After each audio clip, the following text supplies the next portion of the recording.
नमस्कार। मैं Shiv Shankar Meena, assistant professor geography, government girls college Sikandra Dausa. BA part first year के geography के स्टूडेंटों के लिए आज का ही कंटेंट का मेरा टॉपिक है राजस्थान की सिंचाई के साधन। हमें इस टॉपिक में ये देखना होगा कि राजस्थान में विभिन्न सिंचाई के स्रोत कौन कौन से हैं, और फिर पर्टिकुलर डिस्ट्रिक्ट की बात करते हैं तो इन स्रोतों का कौन कौन से डिस्ट्रिक्ट में अधिक यूज में हो रहा है और ओवरऑल राजस्थान के संदर्भ में इनका परसेंटेज कितना है, और पर्टिकुलर जगह पे कोई पर्टिकुलर सिंचाई के साधन को यूज में हो रहा है तो वो क्यों हो रहा है और उनकी लिमिटेशंस क्या क्या है। एक समरी के रूप में आपको मैं बताऊं कि राजस्थान में सिंचाई के साधन कौन कौन से यूज में लिए जा रहे हैं, तो इसमें देखिए ट्यूब वेल्स और अदर जो वेल्स हैं वो मिला के हो जाता है 72% के समथिंग, 72% के समथिंग। और जो नहरों का बात करते हैं तो वो हो जाता है 24% के समथिंग। तालाबों की बात करें तो 3%, और जो बाकी बचे हैं 11% अन्य सोर्स आ जाते हैं। तो ये जो एक फिगर है आगे मेरी पीडीएफ में भी आने वाला है, ये आपको सेंड कर दूंगा मैं। ऑब्जेक्टिव क्वेश्चन में काफ़ी बार पूछा जाता है, इनके परसेंटेज पूछ लेता है या पर्टिकुलर सिंचाई के साधन दे के पूछ लेगा इनमें से सर्वाधिक कौन से ज़िले में होती है। तो आइए नेक्स्ट स्लाइड देखिए। अब राजस्थान में संपूर्ण भारत की 10.4% भूमि है एवं समस्त देश का 10.6% क्षेत्र कृषि के अंतर्गत है। राज्य में देश की 5.67% जनसंख्या रहती है। वर्तमान में राज्य में उपलब्ध सतही जल की मात्रा लगभग 158.60 लाख एकड़ फीट है तथा सतही जल की उपलब्धता संपूर्ण राष्ट्र की जल संपदा की 1% मात्र है। राज्य में पानी की उपलब्ध मात्रा प्रति व्यक्ति राज्य के स्तर पर औसतन 800 घन मीटर से भी कम है, जो देश में उपलब्ध कुल सतही जल का मात्र 1.16% ही है। राजस्थान क्षेत्रफल की दृष्टि से भारत में सबसे बड़ा राज्य है और इसका रिपोर्टिंग क्षेत्रफल 342.52 लाख हेक्टेयर है, जिसमें से लगभग 257 लाख हेक्टेयर क्षेत्र कृषि योग्य भूमि है, जो कि देश की कृषि योग्य क्षेत्रफल का लगभग 11% है। तथा कुल फसली क्षेत्रफल की बात करें तो वो 192.30 लाख हेक्टेयर है, जो राज्य के कुल रिपोर्टिंग क्षेत्रफल का 56.12% है। ये तो हुई कुछ सिंचाई के से संबंधित फैक्ट्स। अब बात करते हैं इसकी सिंचाई के साधनों की। तो इसमें देखिए मैं आपको जैसे एग्ज़ाम से जस्ट पहले लेटेस्ट डाटा और डाल दूंगा। इसमें हो सकता है कि थोड़ा बहुत पुराना डाटा हो, जैसे कि सिंचाई के स्रोत से सकल सिंचित क्षेत्रफल कितना है और शुद्ध सिंचित क्षेत्रफल कितना है। तो शुद्ध सिंचित क्षेत्रफल की बात की जाए तो नहरों से 24.30%, टैंक एवं तालाबों से 0.88, कुएं व ट्यूबवेल से 72.69 और अन्य से 2.1। अब इन विभिन्न सिंचाई के साधनों को एक एक को लिया जाए तो सबसे पहला है कुएं एवं नलकूप। राजस्थान में सिंचाई के प्रमुख साधन कुएं एवं नलकूप हैं।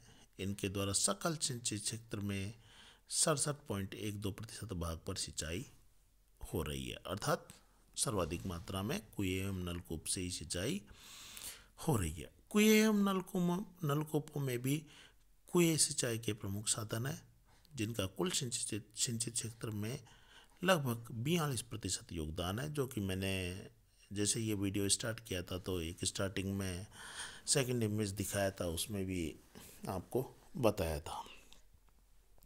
जबकि नलकूप दूसरे स्थान पर आते हैं, जिनका कुल सिंचित क्षेत्र में लगभग 26% योगदान है।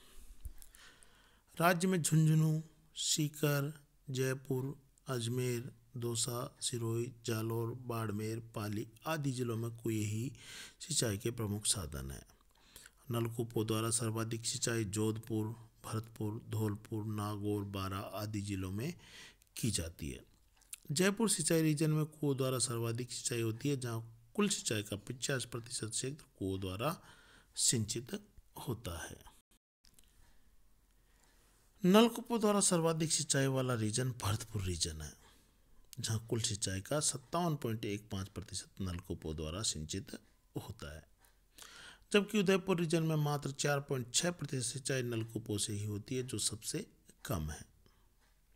उदयपुर, बांसवाड़ा, डूंगरपुर, भीलवाड़ा जैसे क्षेत्र चट्टानी शैल समूह होने के कारण नलकूपों के लिए उपयुक्त नहीं है। नलकूपों के निर्माण के लिए सबसे अधिक अनुकूल दशाएं जयपुर क्षेत्र में तथा इसके बाद जैसलमेर क्षेत्र में मिलती हैं। ये क्या मैंने आपको थोड़ी स्टार्टिंग में भी कहा था कि पर्टिकुलर एरिया में कौन सा सिंचाई का साधन है और क्यों है, तो कुएं और नलकूप क्यों है, ये बात इस लाइन से क्लियर हो गई है। नेक्स्ट है तालाब। राजस्थान के मुख्यतः दक्षिणी तथा दक्षिणी पूर्वी भागों में ही तालाब पाए जाते हैं। सन 2012-13 में राज्य के कुल सिंचित क्षेत्र में तालाबों द्वारा 0.99% क्षेत्र पर ही सिंचाई सुविधा उपलब्ध है। तालाबों द्वारा सिंचा जाने वाला सर्वाधिक क्षेत्र भीलवाड़ा में पाया जाता है, जिसका कुल सिंचित क्षेत्र में 15% योगदान है। इसके बाद उदयपुर, डूंगरपुर, बांसवाड़ा जिले आते हैं। इसके अलावा एक सिंचाई पद्धति और है खड़ीन। जैसलमेर में लोग खड़ीनों या पहाड़ के ढलान वाले हिस्से में बनाए गए बड़े सीढ़ीनुमा खेत को कहते हैं। तो जैसलमेर में लोग खड़ीनों में खेती करते हैं, कहीं एक तो कहीं दो कहीं तीन खड़ीनों वाले खेत मिलते हैं। इन्हें चारों तरफ से ऊंची पाल बनाकर तैयार किया जाता है। इनकी आकृति आटा गूंदने वाली परात के जैसी होती है। इनमें बारिश का पानी इकट्ठा हो जाता है और ऊपर वाली खड़ीन में पानी भर जाने के बाद वह अपने आप नीचे वाली खड़ीन में पहुंचता जाता है। तो ये एक वाटर कंजर्वेशन का या वाटर हार्वेस्टिंग का एक बहुत ही बेस्ट तरीका था, लेकिन इसको क्या है कि एक बड़े लेवल पे काम नहीं ले सकते, क्योंकि इसमें लेबर की ज़्यादा ज़रूरत होती है। बात करते हैं नहरों की।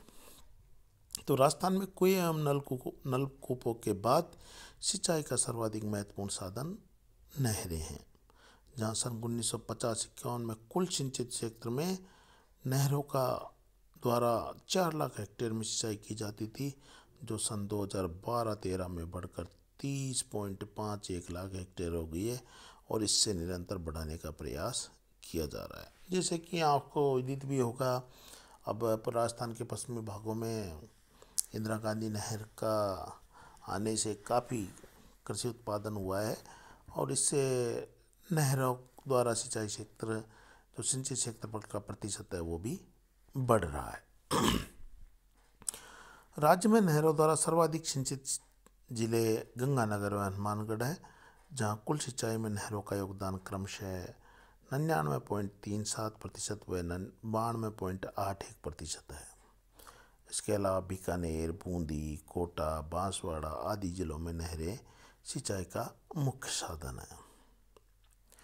और जबकि देखें पाली, सिरोही, राजसमंद आदि जिलों में नहरों द्वारा कोई सिंचित एरिया नहीं है। सिंचाई क्षेत्रानुसार गंगानगर रीजन में 86.59% क्षेत्र पर नहरों द्वारा सिंचाई होती है। इसके बाद कोटा रीजन दूसरे स्थान पर आता है, जहां सिंचित क्षेत्र में 34.7% योगदान नहरी सिंचाई का है।